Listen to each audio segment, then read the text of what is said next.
Hello, my name is Chi Din. I'm with Avignon Realty Coaching and Training. And today I will go over the promulgated by the Texas Real Estate Commission track farm and ranch contract. And I will go over one paragraph at a time. So starting with paragraph number 1, parties. So the parties to this contract are, we have the seller and the buyer. And then seller agrees to sell and convey to buyer, and buyer agrees to buy from the seller the property defined below. So that leads us to paragraph number 2. That's property. The property consists of the land, improvements, accessories, and crops, except for the exclusions or reservations are collectively referred to as the property. You have A, that's the land, and the land is situated in the county of, that needs to be filled out, described as follow, that this needs to be filled out, or as described on attached exhibit, also known as, and that would be the address / zip code. B, improvements, and that's farm and ranch improvements, permanently install or built-in items. 2, residential improvements, and that's also permanently installed and built-in items. C, accessories, and that is farm and ranch accessories, and the following describe related accessories. So check boxes of convey accessories. 2, that's residential accessories. The following describe related accessories, if any: window, air conditioning unit, stove, fireplace, screens, etc. And then D, crops. Unless otherwise agreed in writing, seller has the right to harvest all growing crops and to delivery of possession of the property. Then we have exclusions. The following improvements, accessories, and crops would be retained by seller and must be removed prior to delivery of possession. Any exclusion would go here. And then there is F, reservations. Any reservations for oil, gas, or other minerals, water, timber, or other interests is made in accordance with an attached addendum. If there's any reservation, there is a separate addendum for that. Then we have paragraph number 3, sales price. So there is a cash portion of the sales price payable to buyer closing, that will go here. And then if this is the sum of all financing, and that could be third-party financing, loan assumption, or seller financing, and that amount will go here under B. And then C is the sales price, which is the sum of A and B. And then D, the sales price will or will not be adjusted based on the survey required by paragraph 6C. And more to that, the adjustment will be made to the amount in 3A, 3B, or proportionately to 3A and 3B, so that if it apply, go ahead and check any of these. Paragraph 4, leases. Except as disclosed in this contract, seller is not aware of any leases affecting the property. Then after the effective date, seller may not, without buyer's written consent, create new lease, amend any existing lease, or convey any interest in the property. Check all applicable boxes regarding residential leases is A. B, fixture leases, and C, natural resource leases. Paragraph 5, we have earnest money and termination option. A, delivery of earnest money and option fee. So within 3 days after the effective date, buyer must deliver to the escrow agent at this address this amount of earnest money and also this amount as option fee. And the earnest money and option fee shall be made payable to escrow agent and may be paid separately or combined in a single payment. And then if there's any additional earnest money, that amount will go here. And then within this amount of days after the effective date of this contract, 2, 3, and 4, that's more regarding the delivery of earnest money and option fee. And then we have section B, termination option. Okay, so for nominal consideration, the receipt of which seller acknowledges and buyers agreement to pay the option fee within the time required. Seller grants buyer the unrestricted right to terminate this contract by giving notice of termination to seller within this amount of days after the effective date of this contract.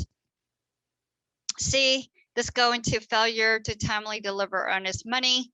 D, that's also failure to timely deliver option money.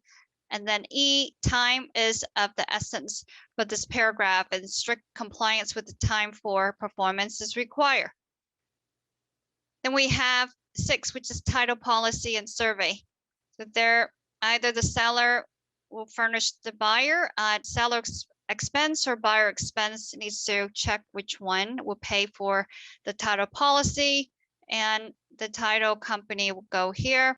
And then under 6 here, one needs to be checked if the standard printed exception as to discrepancies, conflicts, shortages in area or boundary lines, encroachments, or protrusions, or overlapping improvements, either it will be amended or it will not be amended.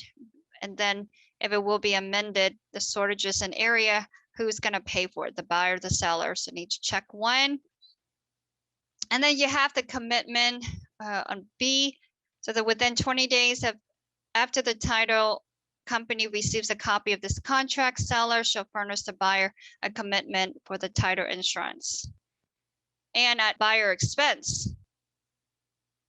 Okay. And then C, survey. The survey must be made by a registered professional land surveyor acceptable to the title company and buyer's lender.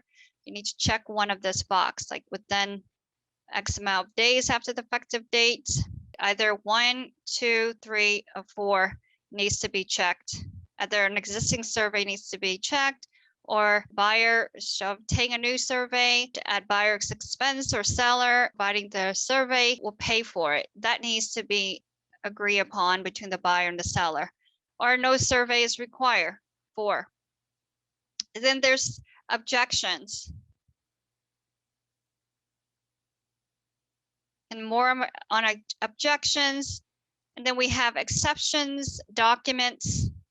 Prior to the execution of the contract, seller has provided buyer with the copies of the exception documents listed below or on attached exhibit. If there's any exception documents, they need to be listed here.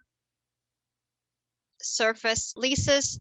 So prior to the execution of the contract, seller has provided buyer with copies of written leases and given notice of oral leases listed below or on an attached exhibit. And then you have title notices. We have abstract or title policy, statutory tax districts, tidal waters, annexation, property located in a certificated service area of a utility service provider. You also have public improvement districts, Texas Agriculture Development District, if the property is or is not located in a Texas Agriculture Development District.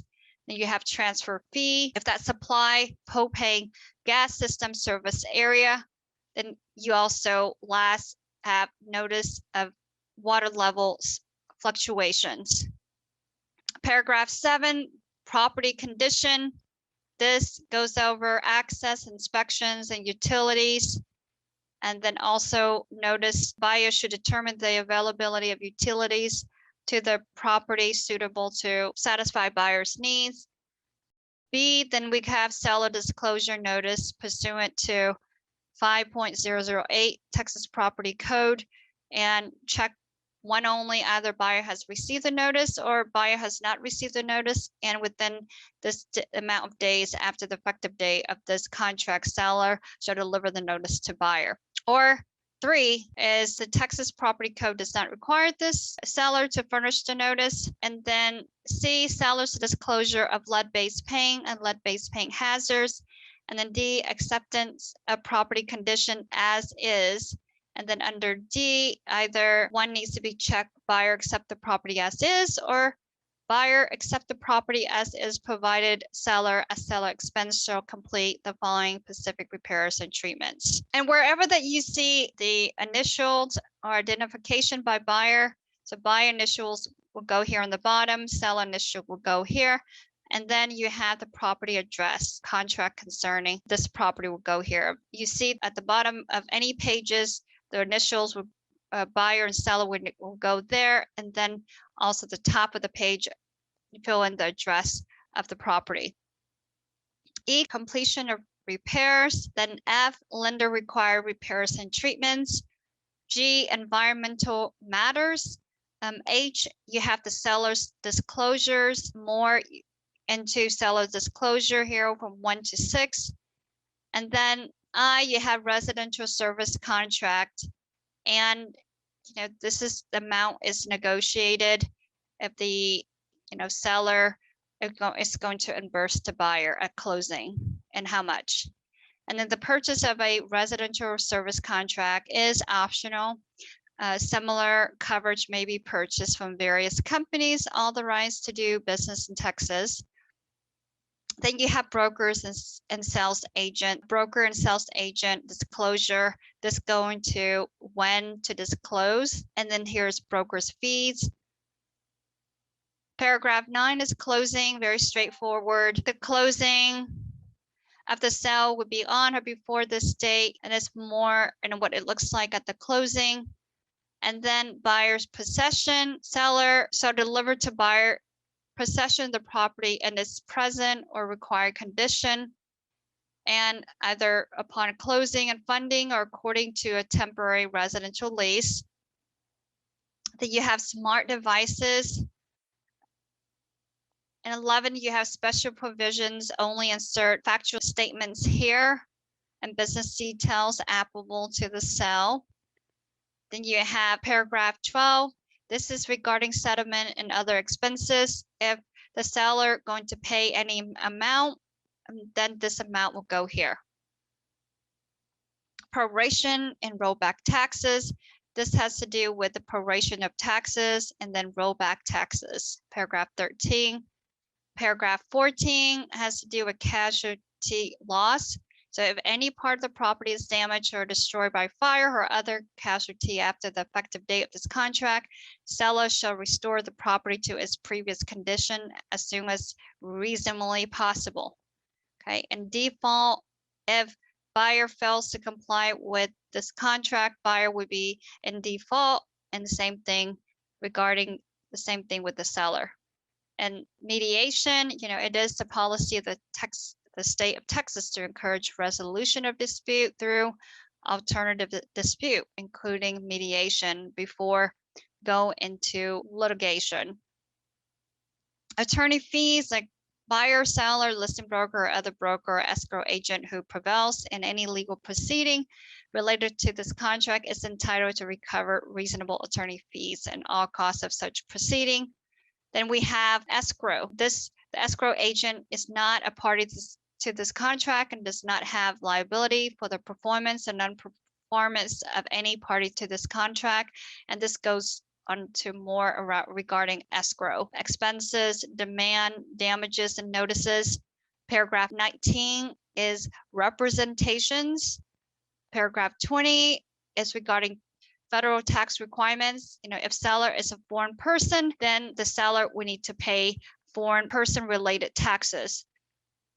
Paragraph 21, notices, like all notice from one party to the other, must be in writing and effective when mailed to, hand delivered, and transmitted by fax and electronic transmission as follow. And this is the buyer's information. This is the seller's information. So now paragraph 22, agreements of parties. This contract contains the entire agreement of the parties and cannot be changed except by the written agreement. Addenda, which are a part of this contract, are, and just check all applicable boxes, any of these addenda that apply. Then 23, consult an attorney before signing. Track rules prohibit real estate license holders from giving legal advice. Read this contract carefully. Buyer's attorney information will go here. Seller's attorney information will go here. And then this is where the executed date of the contract will go. Broker fill in the date of final acceptance. buyer seller signatures will go here. And then you have ratification, a fee. Listing broker has agreed to pay other broker this fee of the total sales price. When listing broker's fee is received, escrow agent is authorized and directed to pay other broker from listing broker's fee at closing. Other broker and listing broker. And broker's information agreement for payment of broker's fee. All this needs to be filled out. And who represents who. And this goes into more of the commission. And broker's fees are negotiable. Broker's fees or the sharing of fees between brokers are not fixed, control, recommended, suggested, or maintained by the Texas Real Estate Commission. And seller and buyer signatures would go here. Then there's option fee receipt that needs to fill out. Earnest money receipt, this needs to fill out. Contract receipt, that needs to fill out. And then additional earnest money will need to be filled out.